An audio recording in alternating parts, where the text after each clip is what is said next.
এই পুরো পৃথিবীর মানুষ আল্লাহ প্রথম তাকে যে কমান্ড করবে, আদেশ করবে, একটা মানুষের উপরে সব থেকে বড় ফরজ কাজ কি বলেন তো দেখি? আল্লাহর প্রতি ঈমান আনা। কি? আল্লাহর প্রতি ঈমান আনা, আল্লাহকে বিশ্বাস করা, এটা হচ্ছে সব থেকে বড় ফরজ কাজ। তার মানে ইসলাম গ্রহণ করা এটা হলো সব থেকে বড় ফরজ কাজ। যখন কোরআন নাজিল হয়েছে 13 বছর নামাজ ফরজ হয়েছিল? নামাজ ফরজ হয়নি। আর বাকি ইবাদত বাদই দেন, নামাজই ফরজ হয়নি। প্রায় 12 বছর পর্যন্ত নামাজ ফরজ হয়নি। আল্লাহ শুধুমাত্র এই মেসেজ দিতে বলেছেন যে মানুষকে বলো আল্লাহ ছাড়া সত্য কোনো মাবুদ নাই, আল্লাহ এক, আল্লাহর প্রতি ঈমান আনতে বলো। এটাই ছিল প্রথম রাসূল সাল্লাল্লাহু আলাইহি ওয়াসাল্লামের মেসেজ প্রায় 12 থেকে 13 বছর।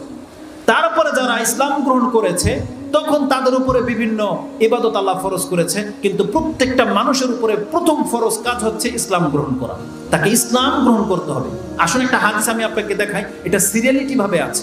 মুআয বিন জাবাল তিনি বলছেন, কুনতু মা'আন নবী সাল্লাল্লাহু আলাইহি ওয়াসাল্লাম আলা সাফারিন ফাকালা লি আলা উখবিরুকা বিআমরিল বিরাসিল আমরি কুল্লি ওয়া আমুদিহি ওয়া জিরওয়াতা সানামিহি। কুলতু বালা ইয়া রাসূলুল্লাহ। রাসূলুল্লাহ সাল্লাল্লাহু আলাইহি ওয়াসাল্লাম মুআয বিন জাবালকে বলছেন এক সফরে যে মুআয, আমি কি তোমাকে বলবো সব কিছুর মাথা কি? মানে যেই কোনো একটা ভালো কিছুর বা নাজাতের বা সব থেকে দামি কিছুর মাথাটা কি? কারণ সব জিনিসের একটা মাথা থাকে, মাথা না থাকলে তার কোনো মূল্যই নেই। আপনার আমার কল্লাটাকে যদি কেটে নেওয়া হয়, আপনার আমার কোনো মূল্য থাকবে? কোনো মূল্য থাকবে না। রাসূলুল্লাহ বলছেন সব কিছুর মূল মাথাটা কি, আমি এটাকে বলবো? বলছে বাবা ইয়া রাসূলুল্লাহ। রাসূলুল্লাহ বলছেন রাসুল আমরিল ইসলাম, সব কিছুর মাথা মূল হচ্ছে ইসলাম। যার ইসলাম নাই তার আর কিছুই নেই, যার ইসলাম নাই তার কিছুই নেই। কোনো ব্যক্তি যদি মুসলিম না হয় আর সে যদি মাদার তেরেসার মতো তার জীবনের সমস্ত সম্পদ দান করে দেয়, ও কাল কিয়ামতের দিন নাজাত পাবে না। ওই হাতেম তাইয়ের মতো যেই গল্প আমাদেরকে শোনানো হয় যে হাতেম তাই এত বেশি দাতা ছিল যে তার বহু সম্পত্তি সে দান করে দিয়েছিল, মেহমানদারি করত, কিন্তু আফসোস বেচারা ইসলাম গ্রহণ করেনি। রাসূলুল্লাহ বলছেন যেই ব্যক্তি ইসলাম গ্রহণ করেনি তার কোনো ভালো কাজ তাকে নাজাত দিতে পারবে না। অতএব আপনারা যারা ইসলাম গ্রহণ করে নিয়েছেন, নিজেদেরকে মুসলিম করে ফেলেছেন, বা যেইভাবে হোক মুসলিমের ঘরে জন্ম হয়ে গেছে, আপনি কত বড় একটা কাজ করেছেন এটা আপনি বুঝতেই পারতেছেন না। যদি এই ইসলামের কারণে নাজাত পেয়ে যান তখন বুঝতে পারবেন যে এটা কত বড় কাজ, তখন বুঝতে পারবেন। এটা এখন দুনিয়াতে আপনি বুঝতে পারবেন না। যে ইসলাম আপনি জন্মসূত্রে পেয়ে গেছেন, অথবা বাই বার্থ যেটা হয়েছে আমাদের, অথবা কোনো হিন্দু যদি এখানে থেকে থাকেন যে হিন্দুর ঘরে জন্ম কিন্তু ইসলাম গ্রহণ করেছিলেন, কোনো খ্রিস্টান যদি এমন হয়ে থাকে যে খ্রিস্টানের ঘরে জন্ম হয়ে ইসলামটাকে গ্রহণ করে নিয়েছে, ও যদি এই ইসলামের উপরে মরতে পারে, ও এর বেনিফিটে যখন জান্নাত পেয়ে যাবে তখনও বুঝতে পারবে যে ইসলাম কত বড় সম্পদ, তখন বুঝতে পারবে। প্রত্যেকটা মুসলিম তখন বুঝতে পারবে। এখন দুনিয়াতে সে বুঝতে পারতেছে না, সে অভাবী, সে তো অভাবী কষ্টে আছে, কিন্তু সে বুঝতে পারতেছে না ইসলামটা তার কত বড় সম্পদ, সে বুঝতে পারতেছে না। কিন্তু এই ইসলামের কারণে যখন সে নাজাত পেয়ে যাবে তখন সে বুঝতে পারবে যে আল্লাহ আমাকে কত বড় সম্পদ দিয়েছিল, তখন বুঝতে পারবে। কারণ আল্লাহ সুবহানাহু ওয়া তাআলা, এটাও সূরা ইউনূসে আল্লাহ বলেছেন 10 নম্বর আয়াতে, সম্ভবত 10 নম্বর সূরা 10 নম্বর আয়াতে আল্লাহ বলছেন যখন একজন লোককে জান্নাত দিয়ে দেওয়া হবে এবং জান্নাতের নাজ নেয়াজ যখন সে ভোগ করবে, সে তার সর্বশেষ বলছে আল্লাহ সুবহানাহু ওয়া তাআলা বলবে আল্লাহর সে নিয়ামত পেয়ে তার মুখে কোনো কিছু ভাষা তো থাকবে না শুকরিয়া আদায় করার মতো। আল্লাহ বলবে, আল্লাহ বলছেন কোরআনে সেই আয়াতটা, যে এত নিয়ামত পাওয়ার পরে আমার শুকরিয়া আদায় করার মতো তো ওর কাছে আর কিছু নাই, ও শুধু নিয়ামত আর নিয়ামত দেখবে। সাম্মা রাআইতা নাঈমান ওয়া মুলকান কাবীরা, আল্লাহ বলছেন সে বিশাল রাজত্ব দেখতে পাবে। এগুলো দেখে সে শুধু আল্লাহ সুবহানাহু ওয়া তাআলার প্রশংসার ছলে শুধু এতটাই বলবে আলহামদুলিল্লাহি রাব্বিল আলামিন, বিশ্ব জগতের প্রতিপালকের প্রশংসা। তার আর কিছু করার থাকবে না সেই দিন, কারণ কিছু তো নাই, কেমনে চুকাবে আল্লাহ সুবহানাহু ওয়া তাআলার নিয়ামত। সে শুধু এতটাই বলবে আলহামদুলিল্লাহ, যে আল্লাহ আমাকে মুসলমানের ঘরে জন্ম দিয়েছে, যে আল্লাহ আমাকে আজকে নাজাত দিয়েছে, সে শুধু আল্লাহর প্রশংসা করবে, ছাড়া কিছু করতে পারবে না। তাহলে ইসলাম হচ্ছে সব থেকে বড় কাজ। রাসূলুল্লাহ সাল্লাল্লাহু আলাইহি ওয়াসাল্লাম বলছেন রাসুল আমরিল ইসলাম, সবকিছুর মূলে হচ্ছে ইসলাম।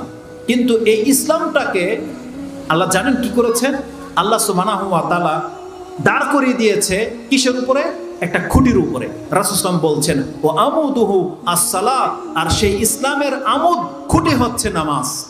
তার মানে মাথাটাকে আমাদের যে বডির উপরে বসিয়ে দেওয়া হয়েছে, এই বডিটা হচ্ছে নামাজ। আজকে আমরা বলতেছি আমার মাথা আছে, কিন্তু বডিবিহীন মাথা। আপনার যেমন মাথাবিহীন বডি অচল, আর কারো যদি মাথা থাকে বডি নাই, কি মনে করেন সচল হবে? এটাও অচল।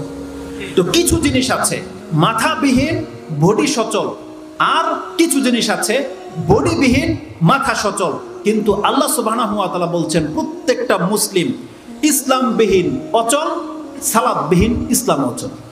আপনি জেনে নেন, ইসলামটাকে বলা হয়েছে আপনার মাথা, কিন্তু আপনার বডি বলা হয়েছে সালাত। রাসূল বলছেন ও আমুদুহু as-সালাত ওয়া জিরওয়াতু সানামিহিল জিহাদ। আর জেনে নাও এই জায়গাটা হচ্ছে তোমার ইসলাম। এই জায়গাটাতে এখন তুমি ঘর বানাও, কি করো করতে পারবে, কিন্তু যার ইসলাম নাই তার মানে তার জায়গাই নেই। সে কি ওই যে বন্যায় ভেসে যাচ্ছে, নদী পার ভেঙে যাচ্ছে, ওখানে গিয়ে আপনি বাড়ি ঘর করবেন, পিলার গাড়বেন, পিলার টিকবে? টিকবে না। আপনার ধরেন কোনো জায়গা সম্পত্তি নাই, কিন্তু আপনার কাছে পিলার করার মতো টাকা আছে। আপনাকে যদি এই জায়গাতে ঘর বানাইতে দেওয়া না হয়, আপনি শূন্যের উপরে পিলার গাড়তে পারবেন? পারবেন না। তার মানে আমাদের যে ইবাদতগুলো আমরা করতেছি, এটা তখনই কাজে আসবে যখন আপনার আমার ইসলাম থাকবে। আপনি নিজেকে যখন মুসলিম দাবি করতেছেন, এখন আপনার মাঝে এমন একটা যোগ্যতা তৈরি হয়ে গেছে, এখন আপনি যদি ভালো কাজ করেন সেটা আল্লাহর কাছে গ্যারান্টেড হবে, গ্রহণযোগ্য হবে। কিন্তু যেই ব্যক্তি ইসলাম গ্রহণ করেনি, ওরা কত ভালো ভালো কাজ করতেছে, রেড ক্রিসেন্ট সোসাইটি, বিভিন্ন সংস্থা চালাচ্ছে, কত রকমের ওরা এনজিও তে দান সাদকা করতেছে। জেনে নেন আল্লাহর দয়া এটা মুসলিমদের উপরে। আল্লাহ বলছেন কোনো মুসলিম ছাড়া কোনো ব্যক্তির ইবাদত আমি আল্লাহ গ্রহণ করি না। একমাত্র মুসলিমদের ইবাদত আল্লাহ গ্রহণ করে। সেই ইসলাম আপনারা পেয়ে বসে আছেন, কিন্তু এখন ইসলামটাকে আপনারা সচল রাখার জায়গায় নিজে নিজে ধ্বংস করে দিচ্ছেন। আপনাদের এই ইসলামটা হচ্ছে বাপদাদার পাওয়া সম্পত্তির মতো। আপনি বহু অধমকে দেখবেন, নিজে 1 টাকা কামানোর যোগ্যতা তো নাই, কিন্তু তার বাপদাদা যে সম্পত্তি রেখে গিয়েছিল, ও বসে বসে খেতে খেতে সব বিক্রি করে দিয়ে সাফ। এমন ব্যক্তিকে দেখেন না আপনি? আজকে আমাদের ইসলাম হয়ে গেছে তেমন। আল্লাহ আপনাকে আমাকে জন্মসূত্রে ইসলাম দিয়েছে, কিন্তু আমরা ইসলামটাকে ধ্বংস করতে করতে আমাদের মধ্যে আর হিন্দু আর খ্রিস্টানের মধ্যে কোনো পার্থক্য নাই। আপনি বলতে পারবেন না কিয়ামতের মাঠে যে আল্লাহ তুমি আমার উপরে নাইনসাফি করেছো, বলতে পারবেন না। আল্লাহ বলবে বান্দা তোকে তো আমি মুসলমানের ঘরে জন্ম দিয়েছিলাম, তারপরে কেন তুই জাহান্নামী হলি কেন?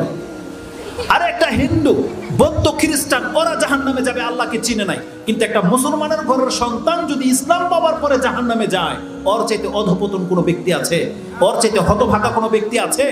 কিন্তু আমরা হলাম সে অধপতন বা হতভাগ্য জাতি, যে আমরা নিজেরা আমাদের ইসলামটাকে ধ্বংস করে দিচ্ছি।